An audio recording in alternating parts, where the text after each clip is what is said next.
Good afternoon, everybody. As Shoshana said, I'm Greg Core. I think most of you probably know me. I'm the director of the Monitoring and State Improvement Planning Division, and welcoming you to this last TA call of 2023. So glad that so many of you could join us. It looks like we're up to 171 and counting. So today's call will primarily focus on the 2022 SPP APR that will be submitted on February 1st of 24. But we will also spend a little bit of time talking about the new information collection package. Before we roll into all that, I wanted to talk a little bit about some opportunities for collaborating with your VOC rehab agency within your state. So this is intended for Part B staff who are on the call. You may know that state vocational rehabilitation agencies are currently in the process of developing the VR portion of their 2024 WIOA state plans. I think we know that WIOA stands for Workforce Innovation and Opportunity Act. What are the WIOA state plans? They're plans which outline a 4-year strategy for each state or territory's workforce development system and how those systems can help Americans, including youth and those with significant barriers to employment, such as disability, to secure high quality jobs and careers and help employees hire and retain skilled workers. Vocational rehabilitation is a core partner in that work, and state VR agencies need the input of key stakeholders like you, our SEA special education leaders, to develop their plans. Your expertise in working with students, with students with disabilities will make their plans more informed and more effective. So how specifically can you help? There are a number of ways in which you can contribute. Number one, you can serve on your state rehabilitation council, which reviews, evaluates, and advises your state VR agency regarding its performance on the delivery of services and the achievement of employment outcomes by individuals with disabilities. State rehab councils are often described as the voice of the community that helps to ensure stakeholders are heard as state VR agencies develop and implement policies and procedures. Number two, you can also help your state VR agency conduct its comprehensive statewide needs assessment, which typically occurs every 3 years. This is to gain a better understanding of the VR service needs of individuals in your state or your territory. The input gained from these assessments help to inform each state VR agency's goals, priorities, and strategies, particularly those that improve and expand VR services for students with disabilities, including the coordination of services designed to facilitate the transition of these students from school to post-secondary life.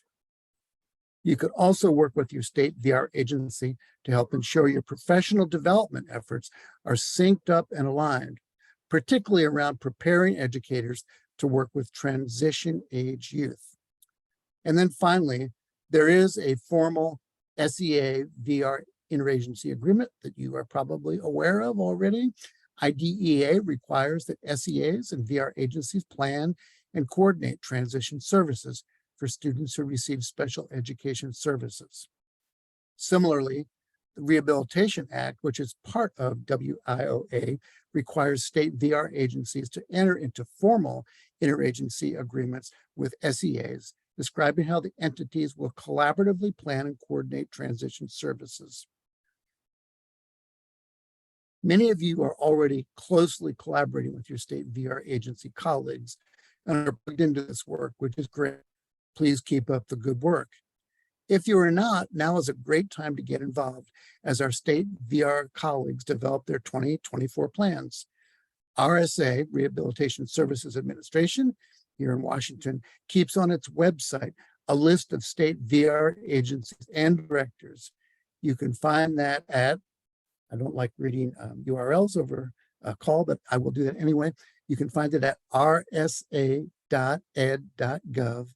about states.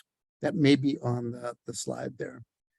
Also, if you have any questions, feel free to reach out to your MSIP Part B state lead, and we will try to track down the information that you need. So thanks for indulging me a little bit before we get started with the main event. I am going to then turn this, that URL is on the slide, that link. I'm going to turn this presentation over to Priscilla Irvine of our data implementation team. Priscilla.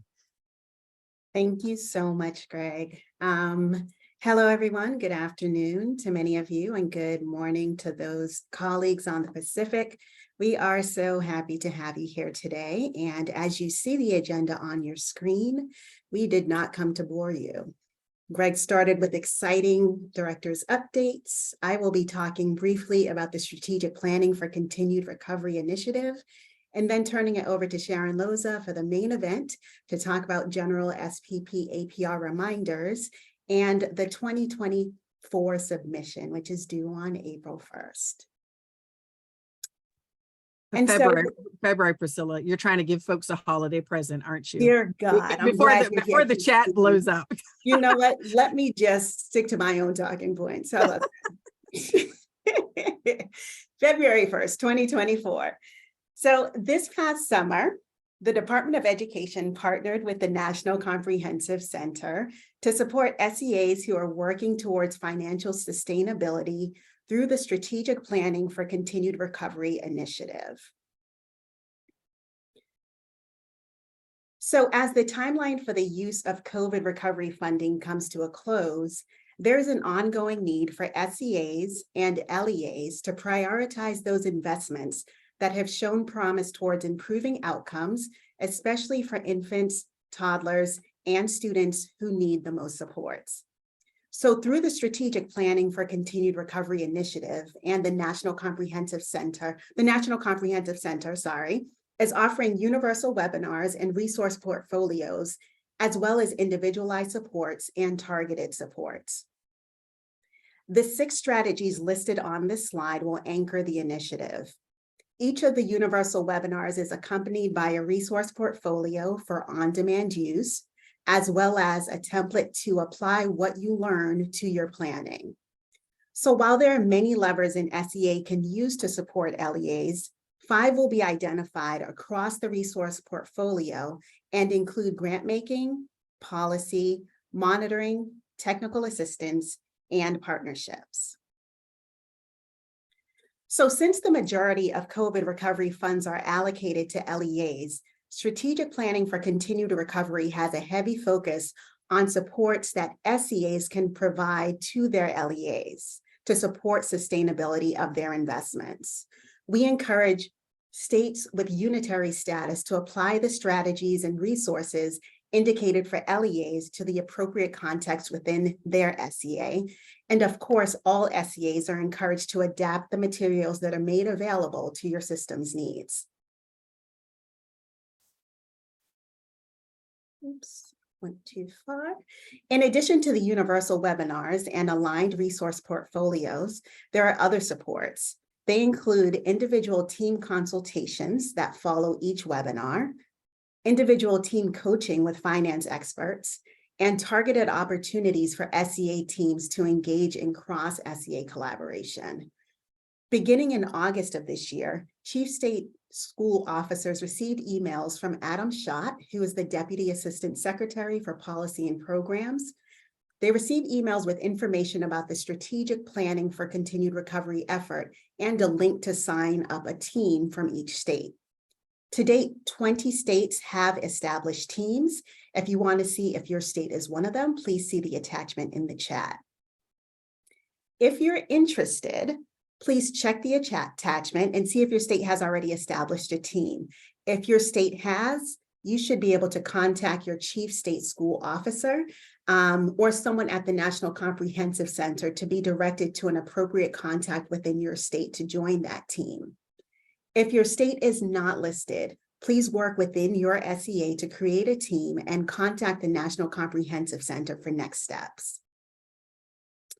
Finally, the next webinar focused on achieving sustainability through financial planning will be held on January 11th. All SEAs, whether your state has an established team or not, are welcome to join. And for more information on this initiative, please visit the CC Network website by scanning the QR code on the screen or clicking the link that is in this slide. Thank you so much. And with that, I will turn this over to Sharon Loza.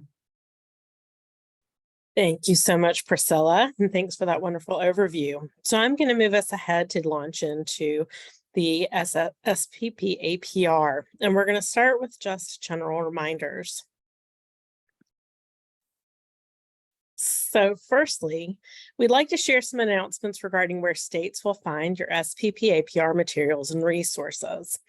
The final FFY 2021 SPP APR and related documents are posted on our sites .ed.gov/IDEA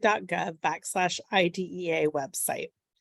A reminder too that your FFY 2021 EIS provider or LEA performance reports needed to be posted within 20 days of the February 1st, 2023 date. OSEP has been reviewing states' websites, and we may reach out to you between now and February if we're unable to locate the information. You'll need to report how and where this information was posted under the introduction section in your FFY 2022 APR. Also, if your state has needs assessment for 2 or more consecutive years, you need to include information regarding the technical assistance accessed and actions taken as a result of the technical assistance in your FFY 2022 SPP APR introduction section. We strongly encourage states to access TA for support with compliance indicators and results elements for which they received a score of 0.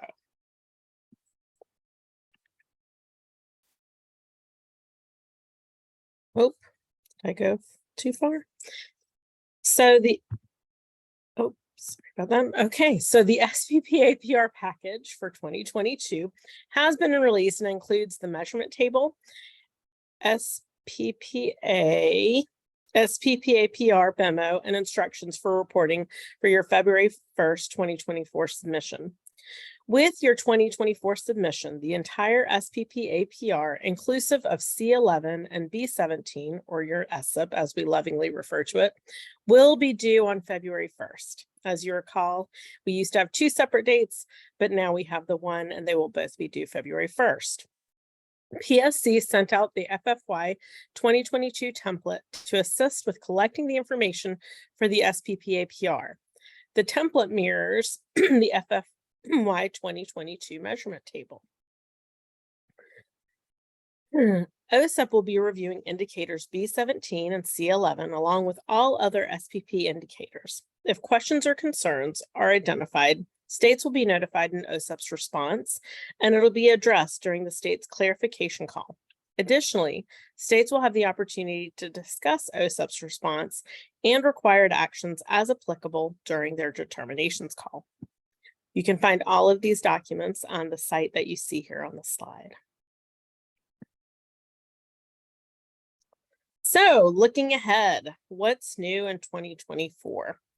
So you'll see a few changes in this year's SPP APR documents that were made to ensure clarity. Please know that there were no substantive changes to the information. For example, in the case of the measurement table, it was for greater accessibility. We'll briefly discuss them here and then go into more detail on subsequent slides. So, for example, changes in the language within the introduction, formatting and increased accessibility of the measurement tables, the sequencing of questions for indicators C3, C4, B8, and B14. So, there are a few sequence changes, and again, these changes are specific to the indicators noted on the slide, related to representativeness, response rate, and non-response bias. The reasoning for changing that was to follow a more natural progression in the analysis of the state's data. Also, one other thing in the reporting platform is we're addressing a visual change in the SPP APR tool. regarding the terminations and closures section this year. This change is a result of the enhancement in 2023 to display the RDA matrix in the SPP-APR tool. During the initial open and clarification periods, a copy of last year's RDA matrix template will be shown and all data in it will be blank. When determinations are issued, this will be replaced with the current RDA matrix and your state's determination.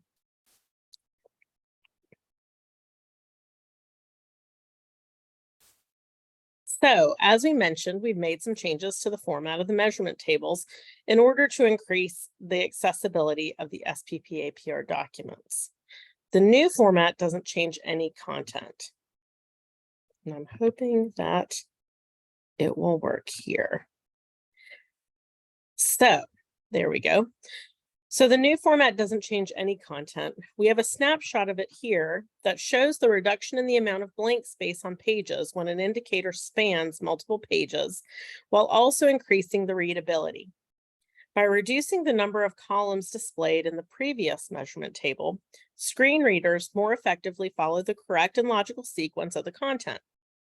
Again, please know the content has not changed. And because we want you to see that, we've posted the previous version as well as the new version on our site. This year, we wanted to provide with both versions while we transition over to the new version fully in 2025. We welcome your feedback on these changes as we strive to increase the accessibility of our documents.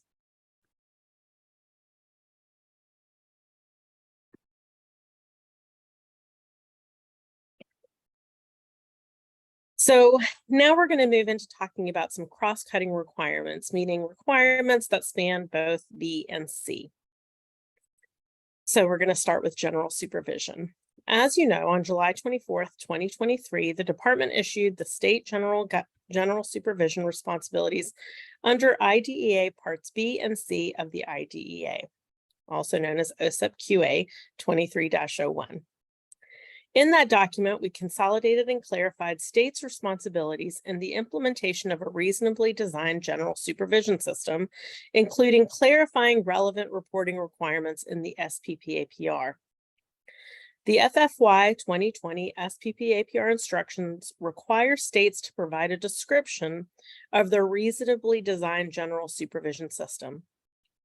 States are encouraged to provide in their SPP-APR submission information discussed in the OSEP QA 23-01 document, particularly in their descriptions of the general supervision system and information related to the identification and correction of noncompliance.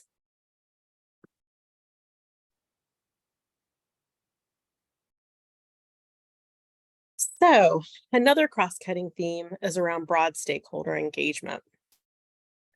Current language in the SPP-APR general instructions requires a description of the mechanism for soliciting broad stakeholder engagement on the SPP-APR targets.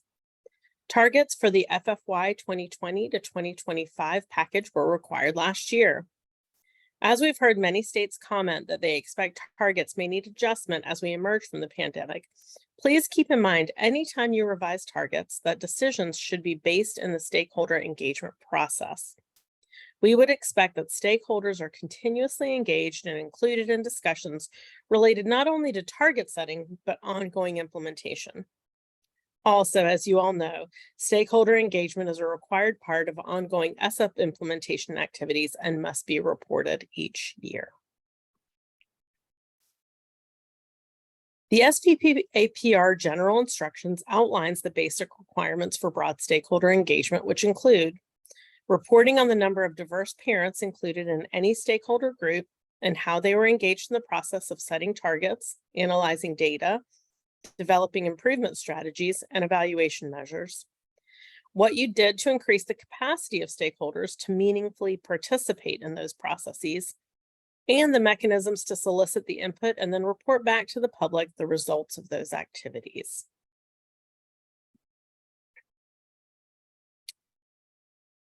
So much of what was reported in the FFY 2021 SPP-APRs was about how states shared information with stakeholders and how they increase the number of stakeholders, which is not the same as building stakeholder capacity to meaningfully participate in target studying, analyzing data, developing improvement strategies, and evaluating progress.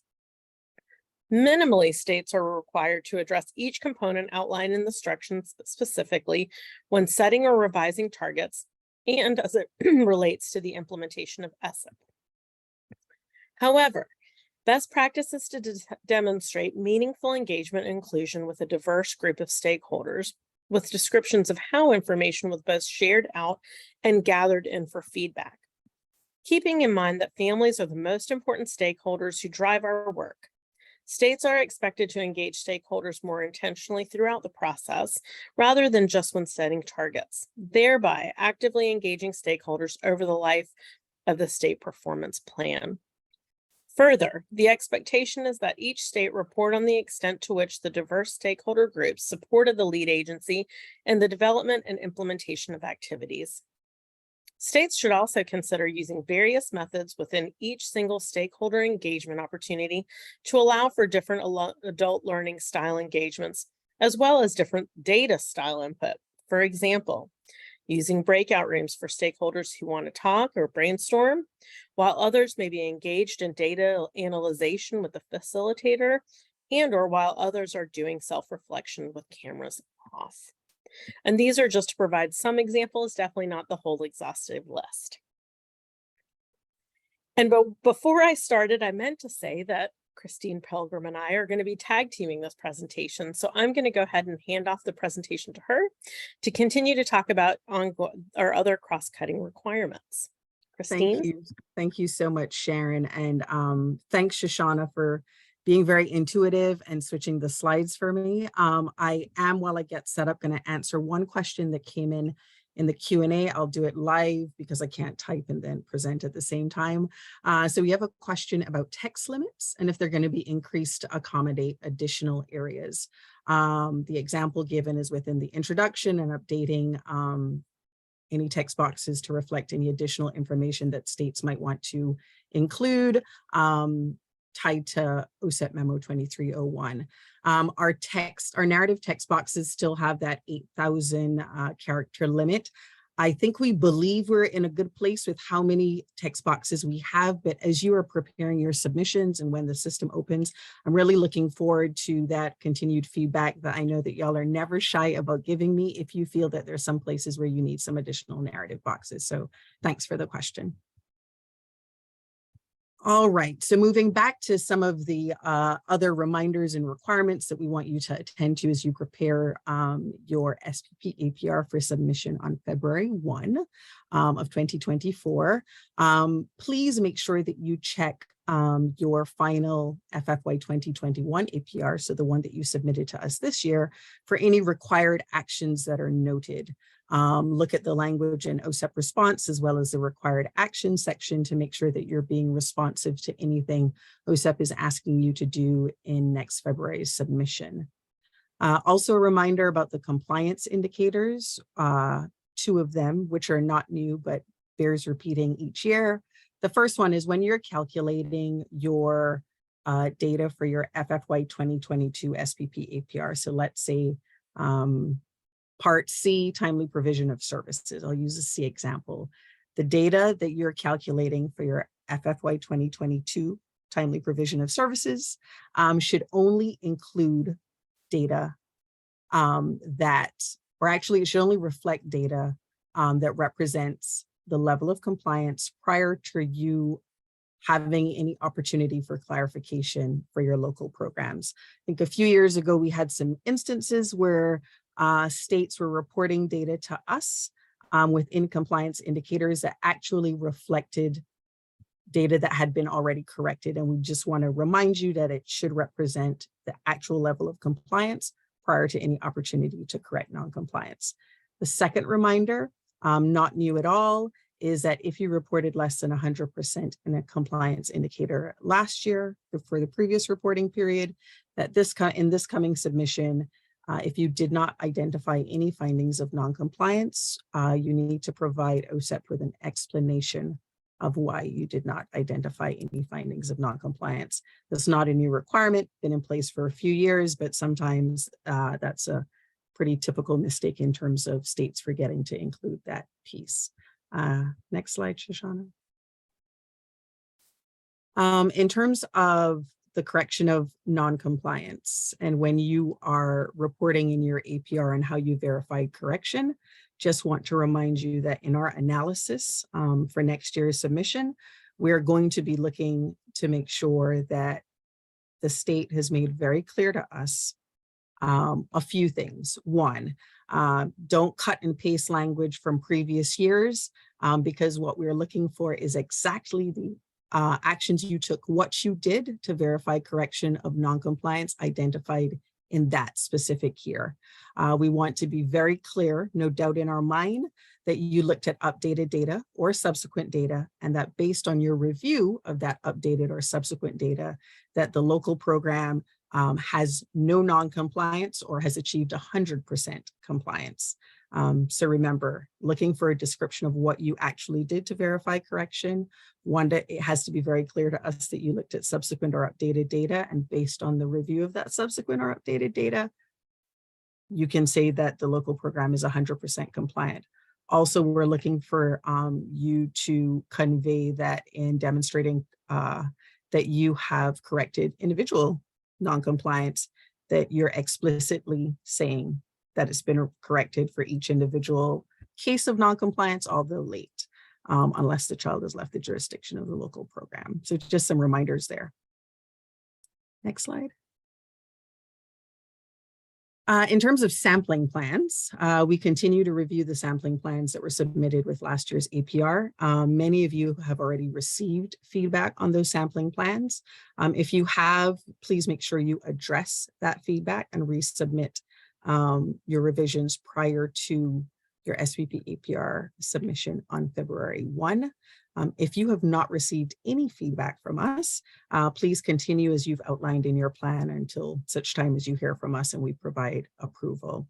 If you have any questions, please reach out to your state lead. I certainly heard today that at least 1 or 2 states have some follow-up questions based on our feedback, and we are going to want to connect with you on that. It's very helpful if you have some questions about our feedback, if you can put them in writing via email to your state lead so that we can be prepared for any subsequent discussion.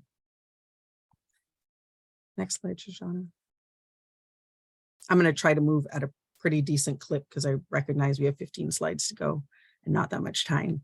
So let's spend a little time now talking about C4, B8, and B14. So family outcomes, parent involvement indicators, we call it in B, and your post-school outcomes indicator. So these 3 survey indicators across both Part P and Part C. So just a few reminders about what it is we're measuring, or we're asking you to measure and report to us. So states must describe the metric they use to analyze their data. You have to analyze the data to determine if they're representative of the target population. And your target populations are very specific and laid out in the instructions column of the measurement table. So please make sure you're attending to that. You are comparing the response rates from current year to the previous year and describing the strategies to increase the response rates. You're analyzing your response rates to identify any potential non-response bias, and describing the steps you're going to take to reduce bias and promote increased responses. The important thing to remember with these indicators is that each of the components should be connected. As Sharon noted earlier, we've revised the order of the questions, so hopefully it will be more natural as you're reporting, and that should help alleviate some of the disjointed nature of things that we've seen before. But our expectation is that you're first looking at the data to determine if they're representative, and then you're conducting an analysis of the response rate and non-response bias. So if a subgroup is over or underrepresented, we would expect to see strategies that are reflective of them in all of your analyses. So for instance, if you have African-American families responded to the survey, they're underrepresented, what strategies will be implemented, which are expected to increase their responses. In analyzing the response rate for non-response bias, this same subgroup should be included. So your African-American subgroup, to ensure that their lack of representation would not alter the overall results of the data analysis. Let's take a look at that more specifically on the next slide.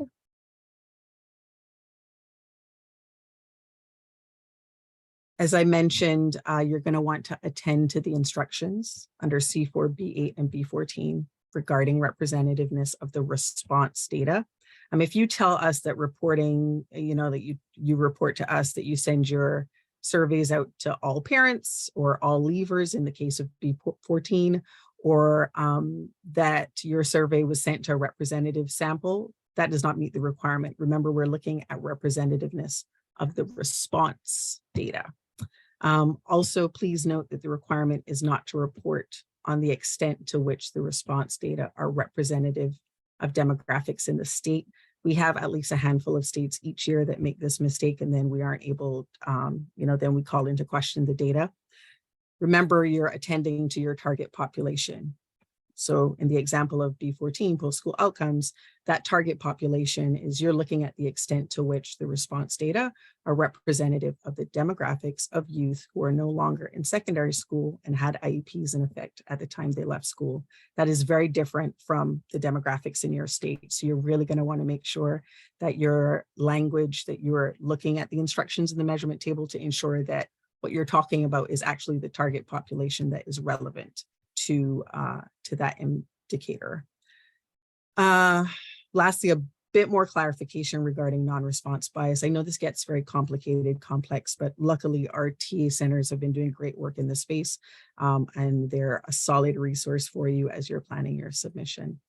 But non-response bias occurs when the participants who do not respond to a survey are significantly different from those who do respond, which could lead to over or underestimates of survey results. So it's connected to representativeness, and to the extent that the respondents to a survey should mirror or represent the demographics of whatever the target population is. Remember, they're very specific based on the indicators. If this doesn't occur, states should evaluate for potential non-response bias to identify barriers in participants responding to a survey. I was just talking to a state lead on my team recently. She was conveying a conversation she had with one of her programs during monthly calls, and this particular program was doing a lot of good, deep thinking around how they could increase their response rate, thinking about those who are not responding, and came up with something as simple as the survey is mailed out in an envelope, but the return address has nothing to do with the program. It's tied to the university, which actually administers the survey. So even making tweaks like that, because the feedback they got is, well, parents don't see the envelope, don't know what that could be about. They don't have anybody at that institution of higher ed, so they put it to the side. So that's the kind of thinking and analysis that we want you to be going through as you're thinking about any potential non-response bias and what barriers could exist to parents responding to a survey. Remember to consider the analysis of representativeness, and specifically those groups that were under or overrepresented. This is again a way to connect the various data points and look at the broader scope of who responded and how they responded. Just going to share a quick example, but I'm worried about time, so let's keep going. Next slide, please. As I mentioned, a number of our centers, specifically here flagged here, ECT, IDC, and NTACT, have done a lot of work in this space. We know that there continues to be a need for ongoing technical assistance to support programs as they analyze their data for representativeness and non-response bias.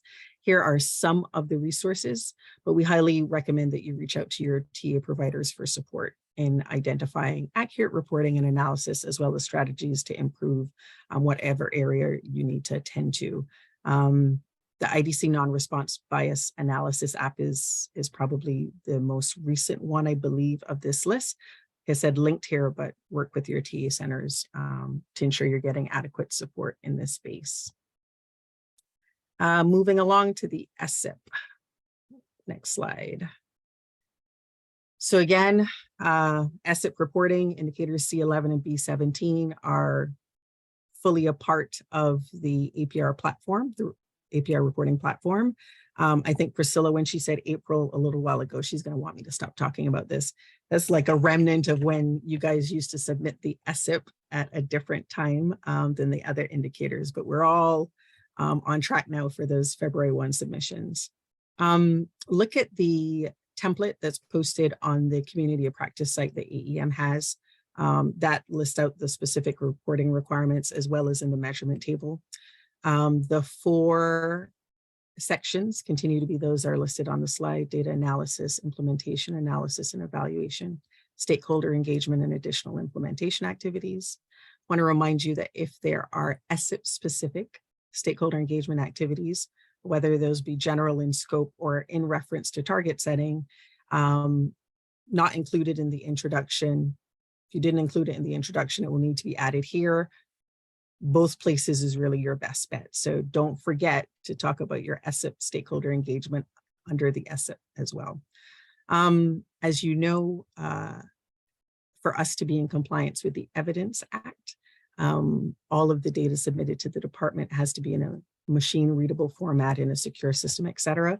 And that's been the reason for the past few years that we've really been moving away as much as we can from receiving attachments.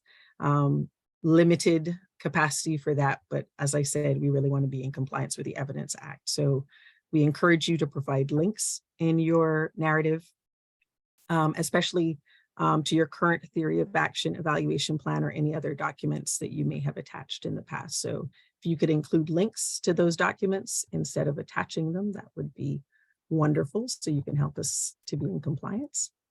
Next slide for some more OSEP reminders.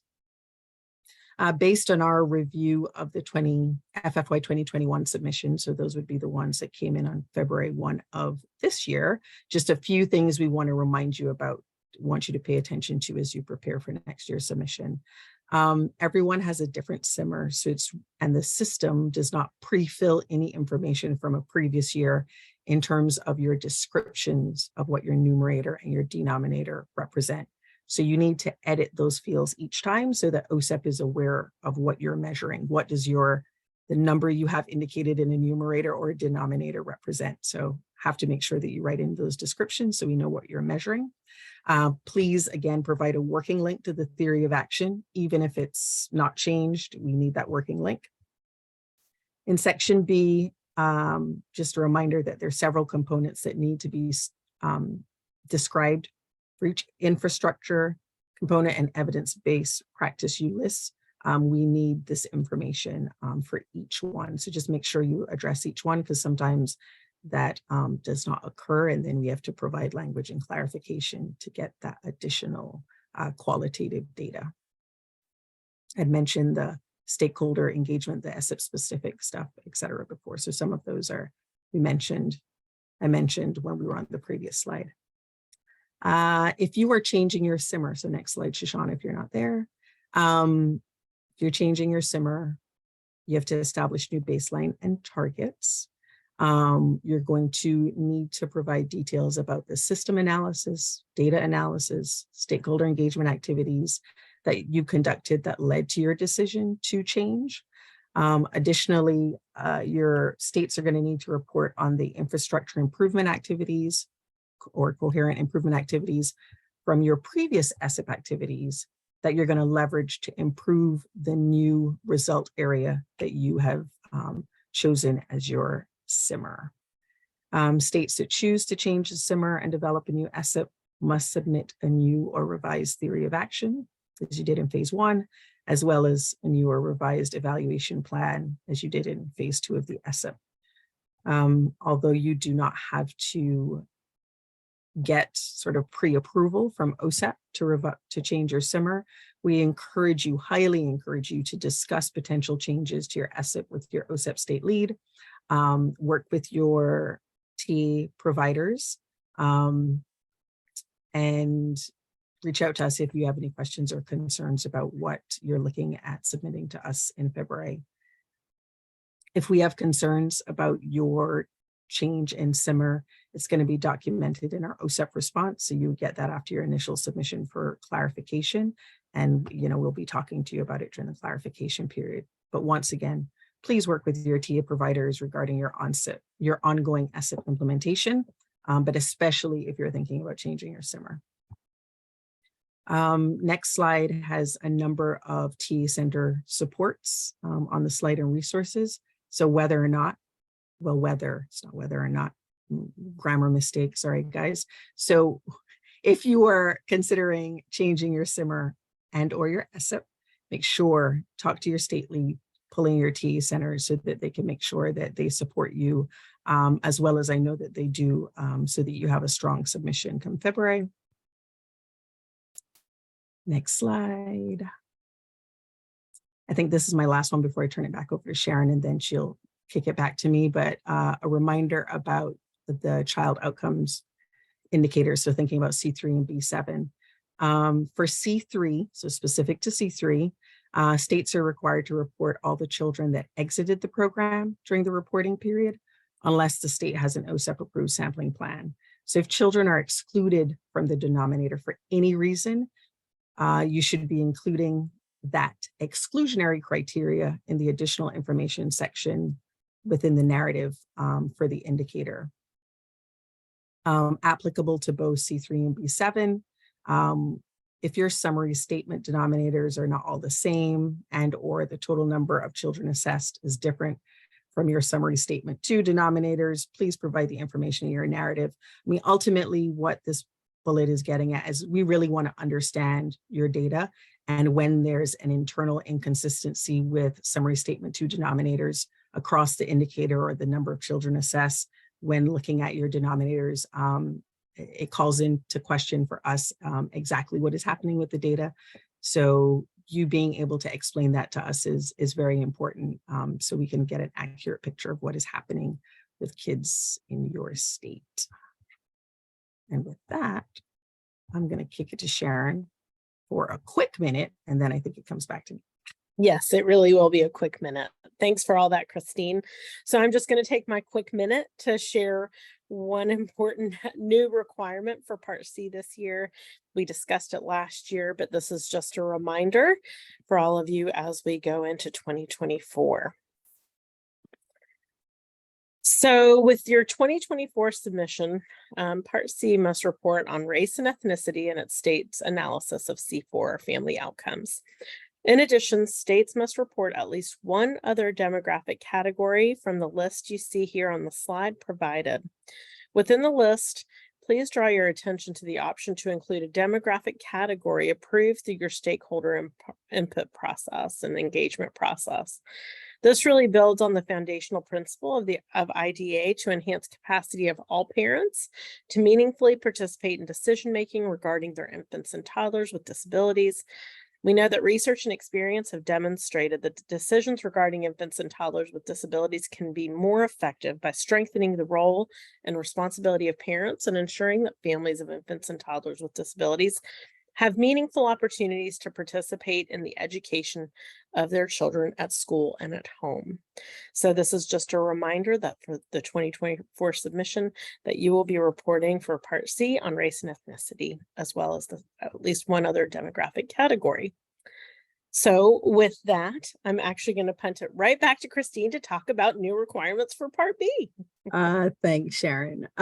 So some reminders, some new little things, but nothing to make you overly nervous, guys. Nothing to cause angst. Let's start with the assessment indicators first. So some reminders. This year, new assessment types have been added to File Spec 175, which is the academic achievement in math, and File Spec, and then File Spec 178, which is academic achievement in reading and language arts. So those two file specs, 175 and 178, new assessment types were added to those. You'll notice a footnote was added that details which assessment then are counted under regular assessment within the indicator. So you should see that in the template, and that'll be reflected in the system. Another reminder about EdFacts modernization. My Part B IDEA data managers have heard myself and my RTP colleagues probably talk about this ad nauseum in various venues. We also had a reminder about this in the 2023 determination letters.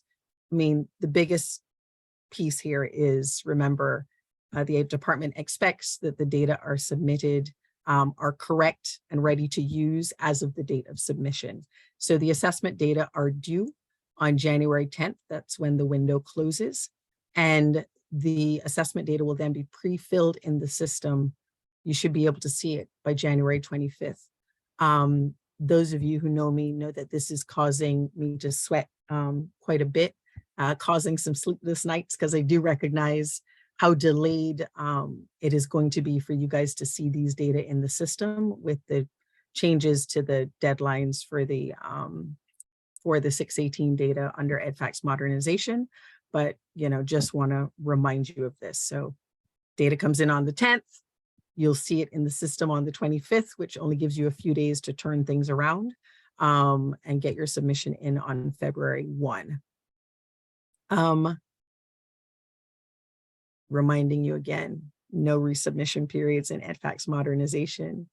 Expectation is that you've addressed all the edits that were flagged in the tool prior to the due date, either by revising the data or providing a data note, a well-developed data note to be able to explain what's happening. You're not going to be able to resubmit the data, and we're going to use the data as of the submission for our decisions, and that was laid out in the 2023 determination letter. I will say that I've told some of you in different spaces, but bears saying now, if when you see the assessment data on January 25th and you identify any issues like within the system, please do not hesitate to reach out to PSC pronto so that we can take a look at that. But I have high hopes that things are going to go smoothly, even though I'm sweating about it. Luckily, with this sort of timeline, interesting little development this year that we're dealing with in terms of how late the data are going to be in the system.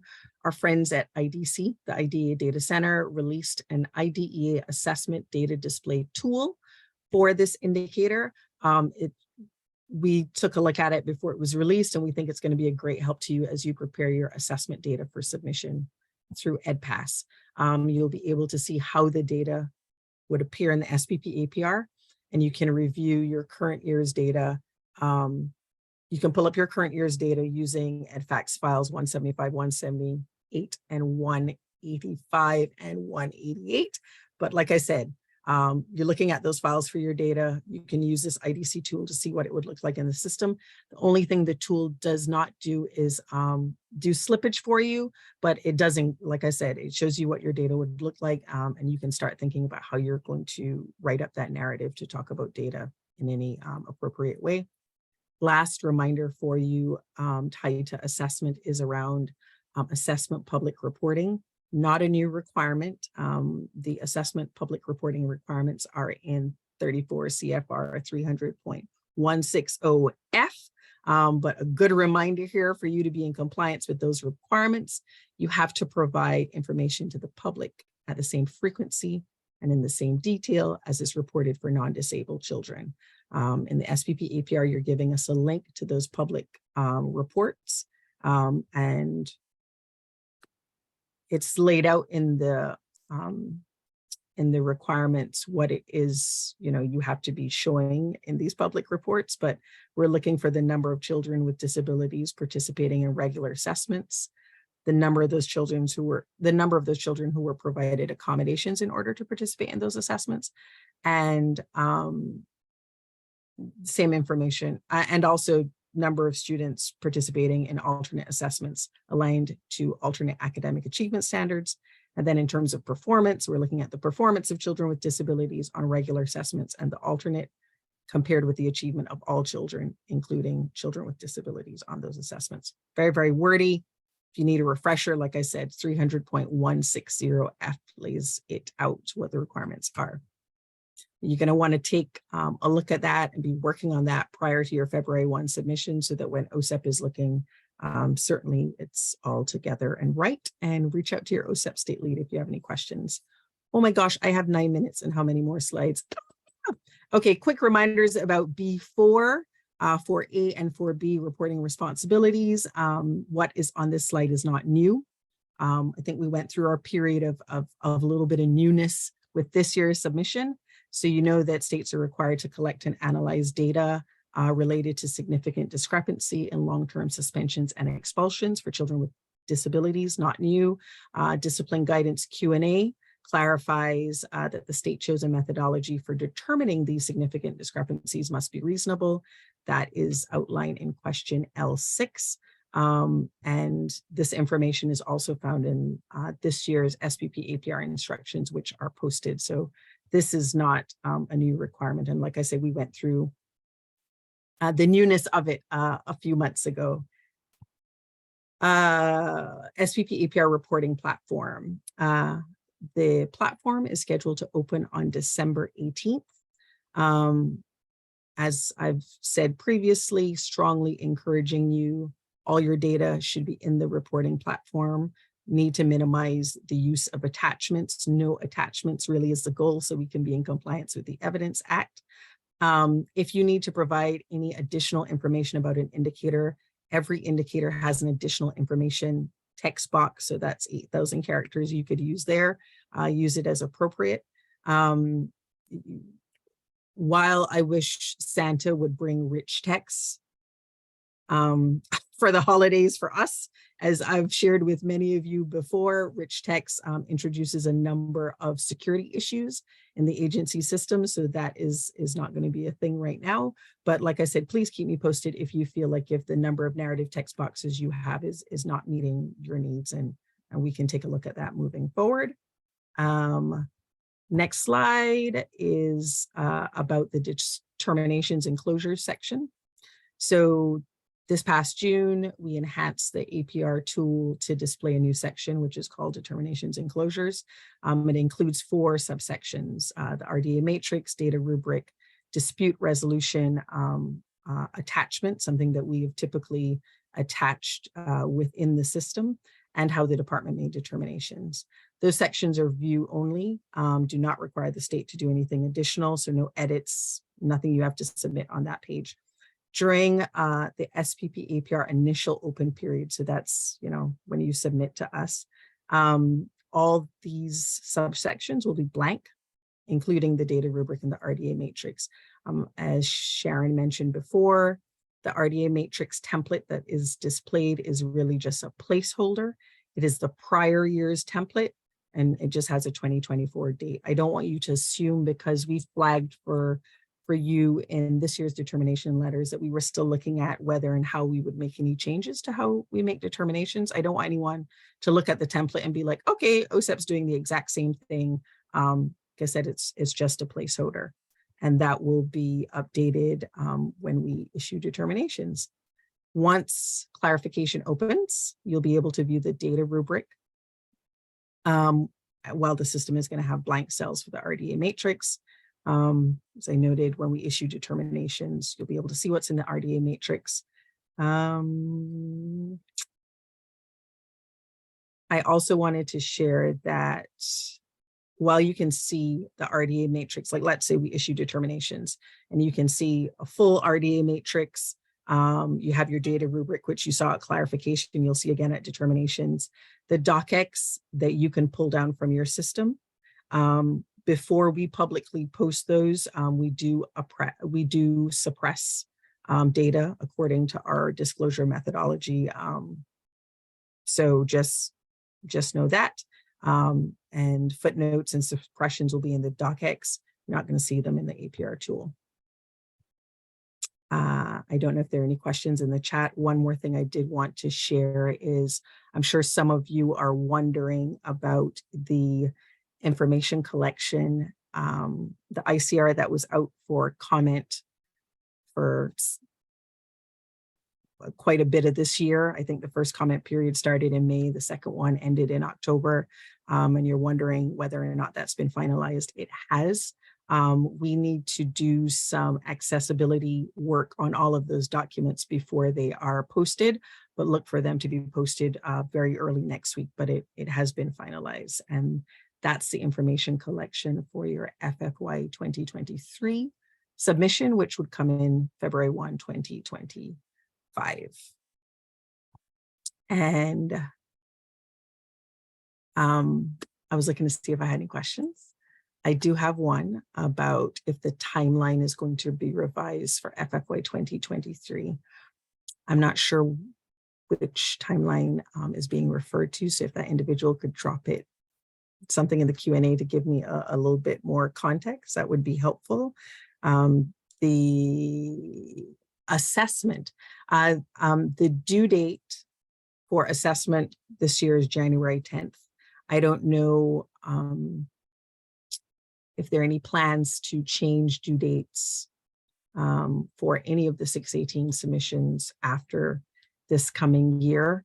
If it remains in that January timeframe, we're going to be in another situation where it's a pretty quick turnaround in terms of when you can see the assessment data in the system and when you have to submit your SPP APR.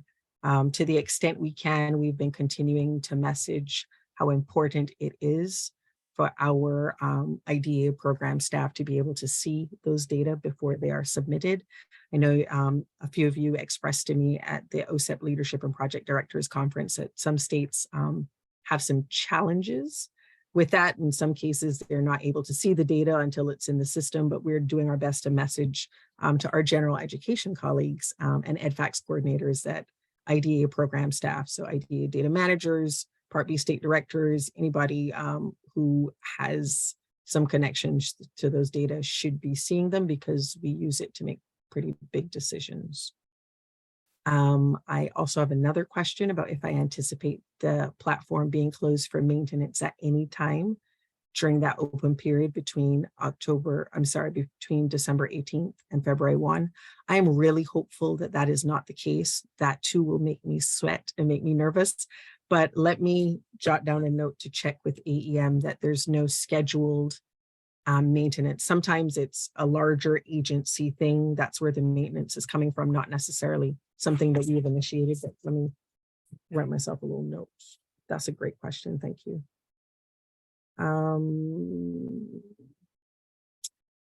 I have another question about the ICR that was just finalized for that would start with the FFY 2023 submission due February 1, 2025, and more details about that.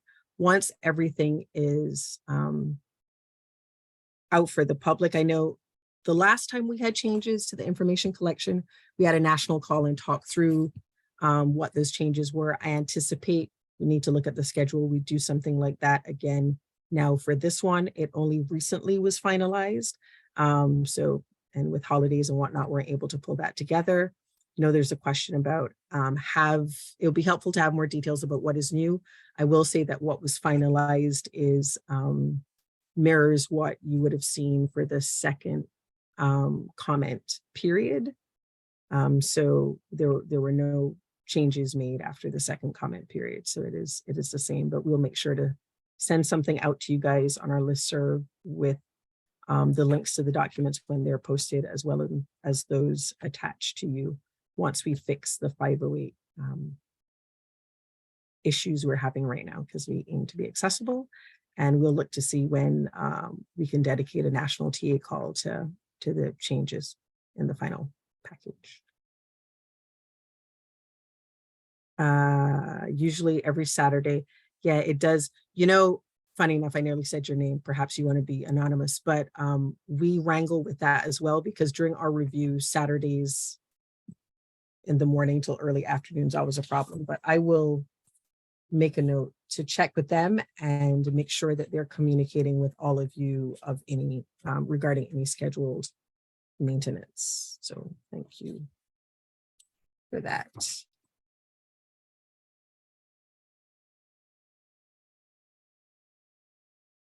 I don't think I have any other questions. It is 5:01. I'd like to respect people's time. We all appreciate you spending this Thursday afternoon with us, or for some of my folks in the Pacific, it is not Thursday afternoon. It is a completely different time, and they're probably pretty tired. But thank you. Hope that everyone plans to get some rest. And a little bit of R&R over the holidays, and that you enjoy your time with your loved ones. Stay safe and stay well. And as I've mentioned, please don't hesitate to let us know if you have any questions. And that's it. Bye.